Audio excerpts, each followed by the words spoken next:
Welcome back to Palestine Bookshelf. I'm Stephen Heider, and today I'm going to be discussing Apartheid is a Crime, Portraits of the Israeli Occupation by Mats Svensson. I've actually done a review of this on my Stephen Heider channel. I'll put a link for it in the description as well as a card. It's one of the earliest books I reviewed for what would become the Palestine Bookshelf Project. And I think at the time I was so hungry for more information that I really focused, I would say, more on the quotes. I'm pretty sure in that review I showed some photos, but I was really focused on some of the quotes to reinforce and help people understand some of the greater picture of things.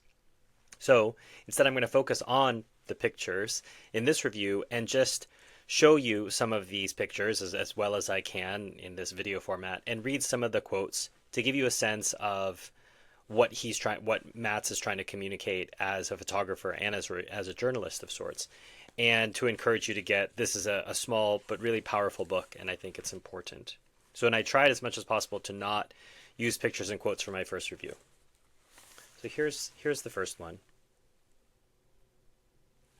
And what you can see is this looking out from what was clearly a destroyed house, as you can see the holes. And the new rulers have moved into our lands, into our homes, claiming them as their own. The great promises of our brother nations and of the world are forgotten. We flee or are driven out of our homes and families. We wander exiled. This is from Atik, who wrote Our Story, the Palestinians. Here's another one. Again, we see here there's so much beauty in Palestine. This picture does, especially because it's a black and white, doesn't do it justice. But there's a great longing for homes among the Palestinian people, particularly the 48 generation. And they have, I think, successfully communicated that to the 67 generation and so on. My father never gave up the ownership papers of his farm. Even today, though the land at Hogue is known as the Sharon Farm, and Ariel Sharon is listed as the owner, the deed and tax papers stay with me. Ezel Dion Abai Laish, who's a Palestinian doctor and author. And this still goes on. People pass on their family, the keys to their family property. If they have papers, they pass that on because the idea is we're not simply going to accept it. And there was a clueless German podcaster who was interviewing John Mearsheimer, and she just kept, all the words she kept talking about, she just kept showing how ignorant she was. And part of it was, well, they should just accept it. And part of the reality, part of the reason we're in this situation is the Palestinians have refused to accept what was done to them. And that is part of what makes their resistance so inspiring. They could have easily given up. It's been decades and decades and decades, but they refuse to. And as long as they refuse to, we should support them in their resistance.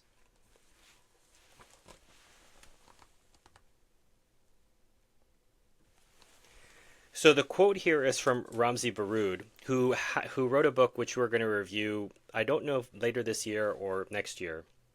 My Father Was a Freedom Fighter, I think is the name of the book. And I don't know if this is his father or whether Mads just chose someone archetypal here. But the quote is, my father was only 9 years old when the Zionist military campaign to take over Palestine rolled into action. No one in his village, not even his wise and learned father, was to foresee the atrocities that followed, the uneven war, the dispossession, the massacres, the betrayal, and the lifelong suffering. What my father found particularly unfair was that although he and other village children would pay such a heavy price, they hardly understood why their lives would be forever altered. Each generation, post-48, took things in a different direction based on things that happened. So obviously, the children of the 48 parents would often criticize them and say, well, why didn't you hold on?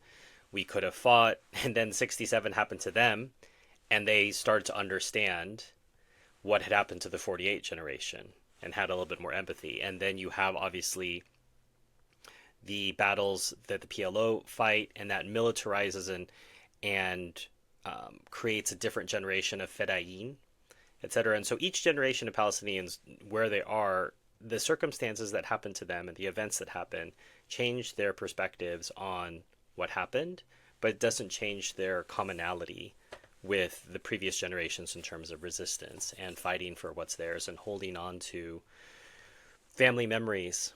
And you'll see this happen in refugee camps, for example, that the refugee camps manage to subdivide themselves so that people from a village who are displaced, they live near each other, and effectively recreating pre-48 Palestine in this other location.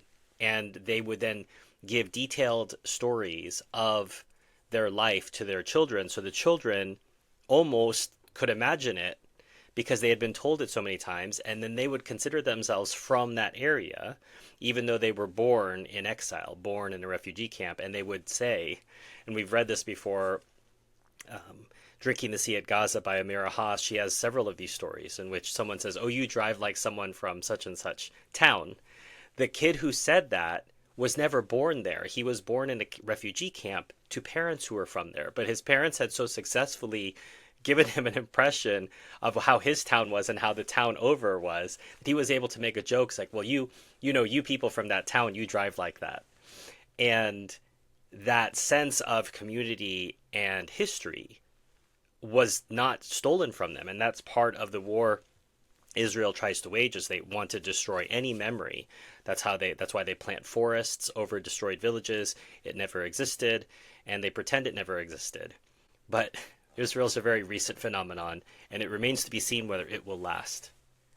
So here's another one, as you can see, archetypal Palestinian men being manhandled by the most moral army in the world.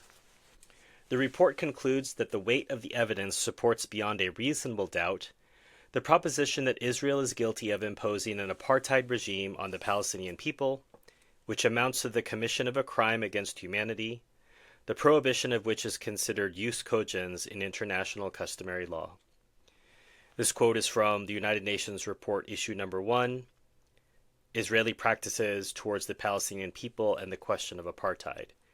And you might think this question of apartheid is more recently being used, and I think that's the case.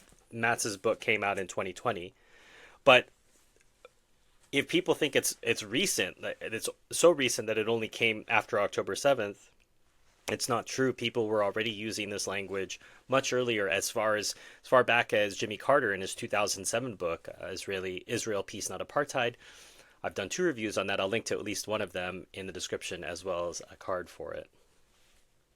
We've seen much worse post-October 2023, but here's just another characteristic picture of a destroyed home. It is totally unbearable. It is against international law. It is, of course, inhumane, brutal. This is what Palestinian people experience every day. What I think we don't realize is how extremely brutal the suffocation of the people of Gaza is. We don't want walls in this world today. We don't want apartheid in this world today. And the treatment of the Palestinian people is the most graphic illustration of an apartheid system that you can think about. Lift the siege immediately, stop the bombing, end the occupation, end Israeli Zionist apartheid. And that quote is from Dr. Mads Gilbert, a doctor and solidarity worker in Gaza.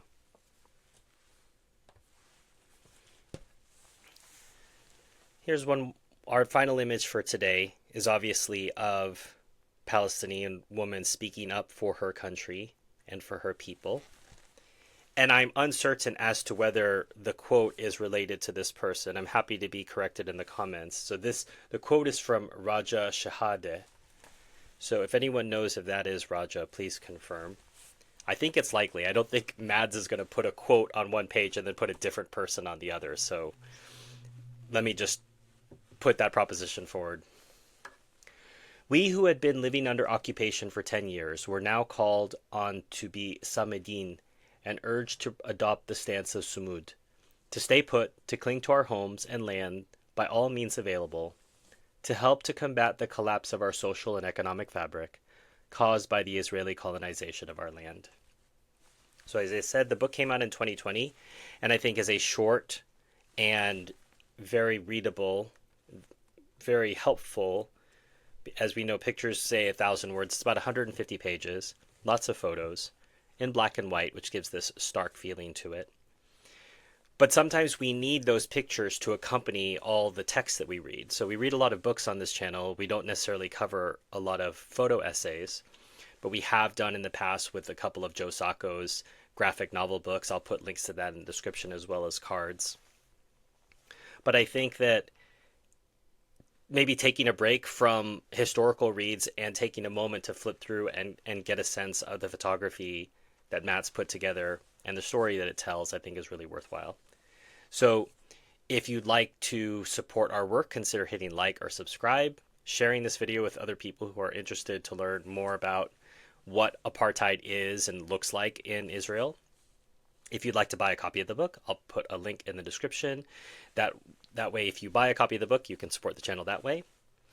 If you'd like to thank me for this presentation, there are links to buy me a coffee and PayPal below. If you want to thank me on an ongoing basis, you can join Patreon or YouTube membership. You'll get early access to videos like this one, as well as a chance to talk with me behind the scenes and get access to videos that I don't release to the general public.